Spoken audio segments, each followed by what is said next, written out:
आईने हिंदी के एक नए एपिसोड में आपका स्वागत है, जहां आपके लिए लेकर के आते हैं इंडियन डिफेंस की प्रमुख अपडेट्स को। और इस वीडियो में हम बात करने वाले हैं क्रमशः तेजस मार्क 2 और तेजस मार्क 1A के बारे में, क्योंकि हिंदुस्तान एरोनॉटिक्स लिमिटेड ने दो बड़ी खुशखबरियां सामने रखी हैं, जिनको हम एक्सपेक्ट नहीं कर रहे थे कि वो इतनी जल्दी हमें देखने को मिल जाएंगी।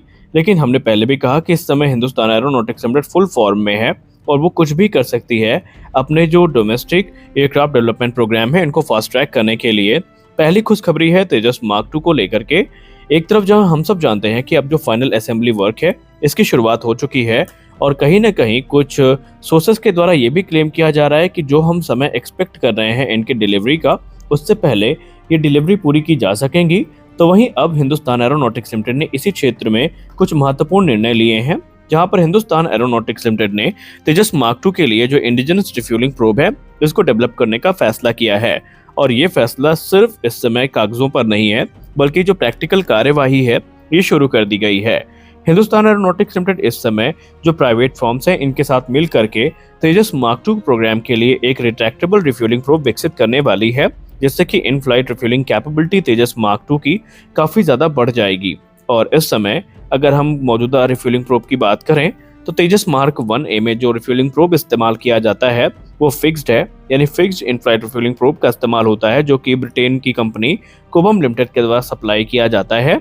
और हम सब जानते हैं कि इसी चीज से हिंदुस्तान एरोनॉटिक्स लिमिटेड अब कह सकते हैं पीछा छुड़वाना चाहती है, और Hindustan aeronautics limited foreign original equipment manufacturer पे जो डिपेंडेंसी है अपनी, उसको रिड्यूस भी करना चाहती है। और ये तेजस मार्क 2 का एक क्रूशियल कंपोनेंट होगा जिसे स्वदेशी तौर पर विकसित किया जाएगा। रिट्रैक्टेबल प्रोब का सबसे बड़ा बेनिफिट ये होता है कि जब हम इनको इस्तेमाल नहीं कर रहे होते हैं तो ये नोज सेक्शन के ऊपर ही प्लेस किए जा सकते हैं एयरक्राफ्ट के अंदर, जिसका मतलब ये है कि जो एक अननेसेसरी ड्रैग होता है वो यहाँ पर नहीं होगा, और इससे जो एयरक्राफ्ट की फ्यूल एफिशिएंसी है और परफॉर्मेंस है ये काफ़ी ज़्यादा इम्प्रूव होगी। रिट्रैक्टेबल प्रोब की अगर हम बात करें तो ये काफ़ी प्रोटेक्टेड भी होते हैं, क्योंकि जब ये यूज़ पे नहीं होते हैं तो एयरक्राफ्ट के अंदर होते हैं, जिसकी वजह से इनको डैमेज भी नहीं मिलता। और यही सब कारण है कि हिंदुस्तान एरोनॉटिक्स लिमिटेड इस क्रिटिकल सिस्टम की जो मैन्युफैक्चरिंग है अब भारत में भी करने वाली है, और इसके लिए जो प्राइवेट प्लेयर्स हैं इनकी तलाश शुरू हो चुकी है। आपको बताते चलें कि ये जो रिट्रैक्टेबल प्रोब है इनका इस्तेमाल सिर्फ तेजस मार्क 2 प्रोग्राम में नहीं किया जाएगा, बल्कि एडवांस फ्रीडम कॉम्बैट एयरक्राफ्ट और इसके अलावा जो हमारा ट्विन इंजन डिग बेस्ड फाइटर है और दूसरे जो इंडिजिनस प्लेटफॉर्म्स हैं उनमें इनका इस्तेमाल होता हमें दिखाई पड़ेगा। और हिंदुस्तान एरोनॉटिक्स लिमिटेड इस चीज़ को लेकर के कॉन्फिडेंट है कि एक रिकॉर्ड टाइम में ये जो रिफ्यूलिंग प्रोब है ये बन के तैयार कर लिए जाएंगे। और इसीलिए हिंदुस्तान एरोनॉटिक्स लिमिटेड एक पूरा इंफ्रास्ट्रक्चर पे काम कर रही है, क्योंकि हम सब जानते हैं रक्षा मंत्री श्री राजनाथ सिंह जी ने पहले ही आह्वान कर दिया है कि 100% तेजस एयरक्राफ्ट जो है ये हमें बहुत जल्दी देखने को मिल जाएंगे। हालांकि ये आत्मनिर्भरता अभी हमसे काफी दूर है, क्योंकि अभी भी हम काफी क्रिटिकल कंपोनेंट हैं जिनको इंपोर्ट करते हैं, लेकिन आज नहीं तो कल ये कार्य भी पूरा होगा। अब यहाँ पर हिंदुस्तान एरोनॉटिक्स लिमिटेड का पहला तो टारगेट ये होगा कि 2025 तक एयरक्राफ्ट को रोल आउट करना। हालांकि आडा के डायरेक्टर ने तो यहाँ पे क्लेम किया हुआ है कि 2025 अक्टूबर तक इसकी पहली उड़ान देखने को मिल जाएगी, जो कि थोड़ा अनरियलिस्टिक लगती है।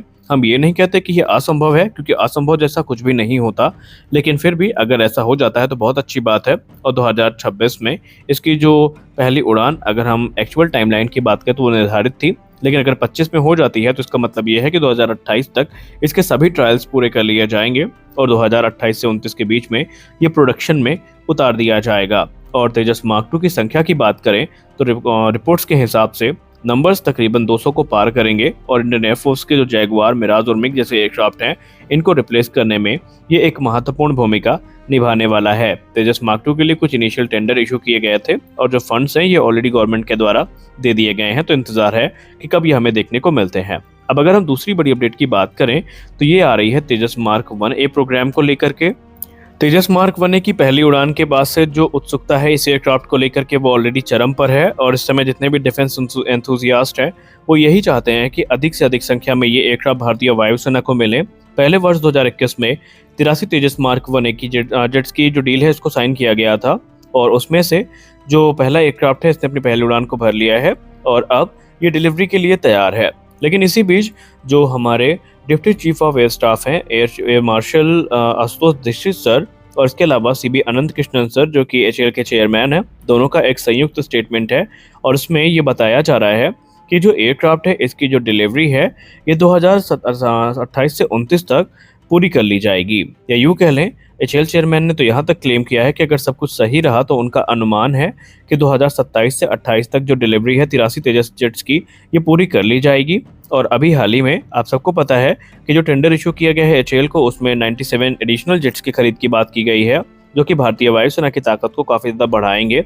अब बड़ी बात यह है कि ये एयरक्राफ्ट इतने तय किए गए समय पर डिलीवर कैसे किए जाएंगे। तो गुड न्यूज़ यहाँ पर यह है कि नासिक की प्रोडक्शन लाइन अप्रैल 2024 से डेडिकेट कर दी जाएगी तेजस मार्क 1A के लिए, जहां पर इसका निर्माण शुरू होगा। यानी इसी महीने से तेजस मार्क 1A का निर्माण संभावित है कि नासिक प्रोडक्शन लाइन में हमें देखने को मिलेगा। सबसे बड़ी बात ये रहेगी कि हिंदुस्तान एरोनॉटिक्स लिमिटेड का टारगेट ये है कि 2025 से 26 तक तकरीबन 15 से 16 यूनिट पर ईयर के तौर पर यहाँ पर बनाई जाएंगी। लेकिन ये जो नंबर है इसको 24 एयरक्राफ्ट प्रतिवर्ष की दर तक बढ़ाया जाएगा। यानी कि जो प्रोडक्शन है इसको पूरी तरीके से इन्हांस करने का प्रयास हिंदुस्तान एरोनॉटिक्स लिमिटेड के द्वारा किया गया है। इसके अलावा जो बेंगलोर की प्रोडक्शन लाइन है इसका सबसे महत्वपूर्ण योगदान होने वाला है। और तेजस के ट्रेनर वेरिएंट उन पे भी काम चल रहा है, क्योंकि हम सब जानते हैं इंडियन एयरफोर्स चाहती है कि शीघ्र अतिशीघ्र जो एडवांस ट्रेनर एयरक्राफ्ट है उनको मिले, ताकि जो पायलट की ट्रेनिंग है वो किसी प्रकार से बाधित ना हो। इंडियन एयरफोर्स ने भी यही चीज़ कही थी हिंदुस्तान एरोनॉटिक्स लिमिटेड से कि आप इसके प्रोडक्शन रेट को बढ़ाएं, ताकि भारतीय वायुसेना को एक निश्चित समय अंतराल पर जो एयरक्राफ्ट हैं वो मिलते रहें। और अब जो भारत सरकार है उसने खुद 180 तेजस मार्क 1A की खरीद को मंजूरी दी है, जिसका मतलब ये है कि इंडियन एयरफोर्स और सरकार दोनों का भरोसा इन एयरक्राफ्ट के ऊपर काफ़ी ज़्यादा हो गया है। इंडियन एयरफोर्स का कहना है कि अगर ये एयरक्राफ्ट 24 यूनिट पर ईयर तक भी पहुंच जाते हैं तो ये काफ़ी गर्व की बात होगी, काफ़ी अच्छी बात होगी, क्योंकि इससे भारतीय वायुसेना की कैपेबिलिटी प्रभावित नहीं होगी, जिसका सीधा मतलब ये है कि इंडियन एयरफोर्स को एडिशनल जो एयरक्राफ्ट है उनकी तरफ देखने की ज़रूरत नहीं पड़ने वाली है। हालांकि रिपोर्ट्स में यह भी बताया जा रहा है कि एक तरफ जहां भारतीय वायुसेना की ज़रूरतों को ध्यान में रखकर के ये एयरक्राफ्ट डिलीवर किए जाते रहेंगे, तो वहीं इसमें चरणबद्ध अपग्रेड की प्रक्रिया भी सामने आई है, जहां पर जो लेटर वेरिएंट होंगे यानी फेज 2 के तेजस मार्क 1A जेट्स होंगे, इनको अपग्रेड करके दिया जाएगा इंडियन एयरफोर्स को। यानी कि इनके जो एवियोनिक्स हैं और इनके जो दूसरे सिस्टम है ये अपग्रेडेड होंगे और इंडियन एयरफोर्स की ज़रूरत के हिसाब से इनको ढाला भी जाएगा। जो नए वेपन सिस्टम है ये भी हमें देखने को मिलने वाले हैं, जिससे कि तेजस मार्क 1A की जो ओवरऑल कैपेबिलिटी है ये काफ़ी ज़्यादा इन्हेंस होगी। सबसे खास बात यहाँ पर ये है कि infrared search and track system को लेकर के बहुत सारी रिपोर्ट सुनने को मिल रही हैं कि जो लेटर वेरिएंट्स हैं उसमें हमें IRST देखने को मिल सकता है। हालांकि अभी एचएएल ने कंफर्म तो नहीं किया है, लेकिन संभावनाएं हैं कि शायद हमें ये सिस्टम देखने को यहाँ पर मिल सकता है। इंडियन एयरफोर्स तेजस की परफॉर्मेंस से काफ़ी ज़्यादा खुश है और इंडियन एयरफोर्स को इस समय इसका एक बेसब्री से इंतज़ार भी बना हुआ है। और हम आशा करते हैं कि अब जो टाइमलाइन सामने रखी गई है इसी टाइमलाइन के अंतर्गत जो एयरक्राफ्ट हैं ये इंडियन एयरफोर्स को मिलने शुरू होंगे और एचएएल किसी प्रकार की लेट लतीफ़ी से इनको नहीं गुजारेगी। तो आज के इस वीडियो में बस इतना ही। इस वीडियो में हमने जो इन्फॉर्मेशन दी हम आशा करते हुए आपके काम की होगी। तो मिलते हैं अगले वीडियो में कुछ और अपडेट्स के साथ। तब तक के लिए जय हिंद।